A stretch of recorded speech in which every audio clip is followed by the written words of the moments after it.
Hai Studio Lovers, bagaimana jika ada seorang yang nerobos rombongan presiden?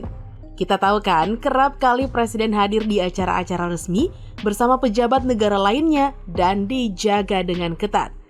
Kok ada yang nerobos dan langsung tanpa dihadang pas pampres ya? Pasti bukan orang biasa nih yang bisa melakukannya. Nah, belakangan ini nama Erlin Swastini masih ramai menjadi sorotan publik lantaran ia adalah sosok yang bisa menghampiri Presiden Joko Widodo kapanpun tanpa halauan pas pampres. Salah satunya pada video yang beredar ketika Presiden Jokowi dan Prabowo Subianto berjalan bersama. Ia bisa menghampiri kedua tokoh penting itu tanpa dihalau oleh pas pampres ataupun ajudan Prabowo, yakni Mayor Teddy. Seperti yang kita ketahui, Mayor Teddy adalah sosok yang amat tegas dan fokus. Ia tak segan menyingkirkan orang-orang yang menghalangi atau menyerobot jalan Prabowo Subianto. Lantas siapakah Erlin Swastini? Pasti banyak yang penasaran ya Studio Lovers. Yuk kita simak ya video berikut ini. Tapi seperti biasa sebelum kita lanjut jangan lupa untuk menekan tombol subscribe dan aktifkan juga lonceng notifikasinya agar kamu tidak ketinggalan info terbaru dari Studio Langit.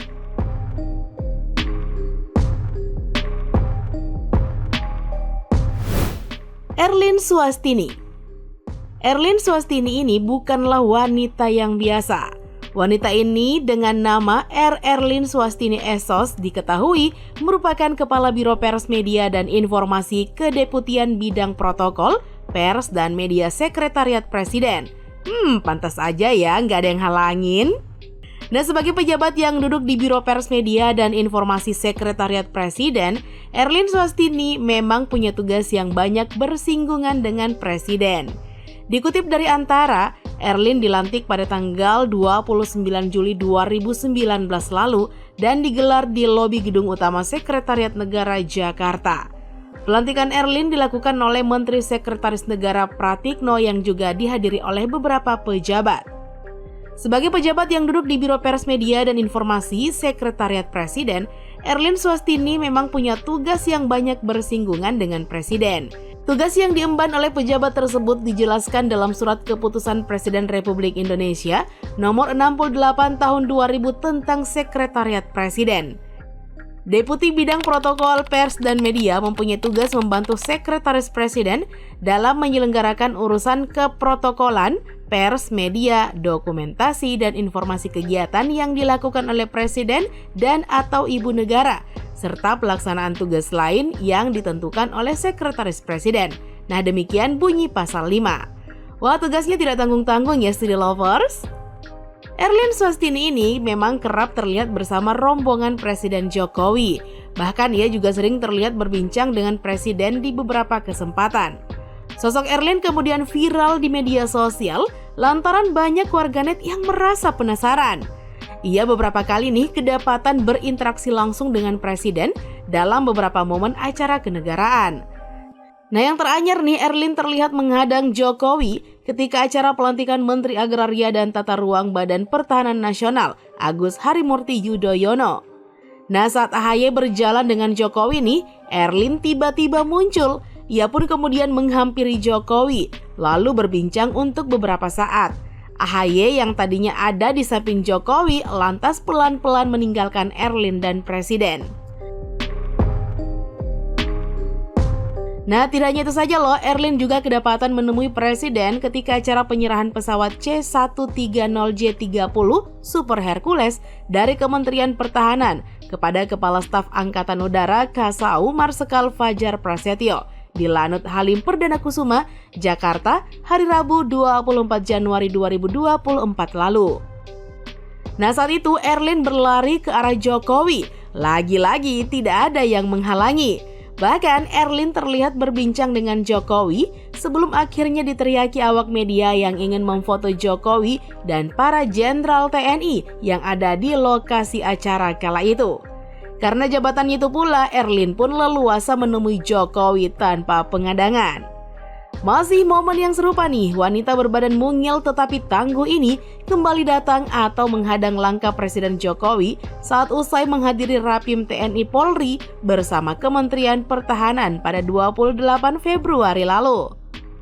Dalam perbincangan 30 hingga 40 menit tersebut, terlihat jelas tidak ada yang berani menyela apalagi menghadang Mbak Erlin saat menghampiri Presiden Jokowi. Padahal seperti yang terlihat di sekeliling ex-gubernur DKI Jakarta itu orang penting semua. Sebut saja Kepala Staf Kepresidenan Muldoko, Menteri Pertahanan Prabowo Subianto, Menko Polham yang baru saja dilantik Cahyanto, Ketua Komisi 1 DPR RI Mutia Hafid, Panglima TNI Jenderal Agus Subianto, beserta 3 Kepala Staf tiap Mantra Kapolri Jenderal Sigit, serta tidak lupa sosok yang lagi viral belakangan ini, yaitu Mayor Teddy Indrawijaya, Ajudan Menteri Pertahanan. Keberadaan orang penting tersebut seolah mengukuhkan power Mbak Erlin yang sangat serius saat bertindak sesuai SOP Sekretaris Negara. Nah, pasti studio lovers kalian penasaran kan berapa sih gaji Mbak Erlin yang kerjanya tidak mengenal waktu itu? Kemana dan di mana sajakah agenda kepresidenan pegawai protokoler seperti Mbak Erlin ini pasti ngikut dan siap siaga. Tapi sebenarnya tidak ada info yang pasti nih soal berapa jumlah pendapatan bersih seorang kepala biro pers media dan informasi sekretariat negara. Tetapi melihat dari kementerian-kementerian lain, kepala biro yang diisi oleh pejabat eselon 2 dan bergolongan serendah-rendahnya 4C akan mengantongi sekitar 5 hingga 6 jutaan rupiah sebagai gaji pokoknya. Eits, itu baru gaji pokok ya, belum lagi tunjangan jabatan, tunjangan kinerja, dan lain-lain yang rentangnya nih antara 19 hingga 50 juta rupiah. Setelah perkiraan pendapatannya, pasti kalian juga bertanya lagi nih, sekaya apa sih Mbak Erlin setelah nyaris 5 tahun diberi kepercayaan menduduki posisi strategis non vital tersebut? Nah, kalau soal ini kami bisa beri jawaban yang detail nih. Menurut laman resmi KPK yang merilis laporan harta kekayaan penyelenggara negara, Mbak Erlin menyerahkan pertama kali laporannya pada Februari 2023 lalu. Total kekayaannya senilai 373 juta lebih. Nominal yang tergolong normal saja bagi pejabat eselon 2 di lingkup kementerian ya. Nah, dalam laporan itu, sosok wanita parubaya tetapi energik tersebut terlihat memiliki aset berupa tanah dan bangunan di wilayah Jakarta Timur seluas 33 meter persegi yang nilainya sekitar 465 juta rupiah. Selain itu, masih ada kas sekitar 30 jutaan rupiah. Nah, itu saja yang studio lovers, tidak ada surat berharga atau aset bergerak lainnya, bahkan kendaraan. Poin kekurangannya ada pada utang yang senilai 121,8 juta rupiah. Tetapi untuk menunjang mobilitasnya sehari-hari, tidak mungkin pejabat seperti Mbak Erlin tidak dibekali sama negara. Nah, sayangnya nih studio lovers, tidak ada info pasti terkait kendaraan dinas apa yang dia gunakan saat bertugas. Apapun itu kita doakan ya, semoga Mbak Erlin selalu sehat dalam menjalankan tugasnya. Nah, studio lovers, demikian dulu ya informasi kita kali ini. Jangan lupa untuk selalu mendukung kami dengan cara menekan tombol subscribe, like, komen, dan share video ini. Sampai jumpa lagi di video berikutnya. Bye-bye!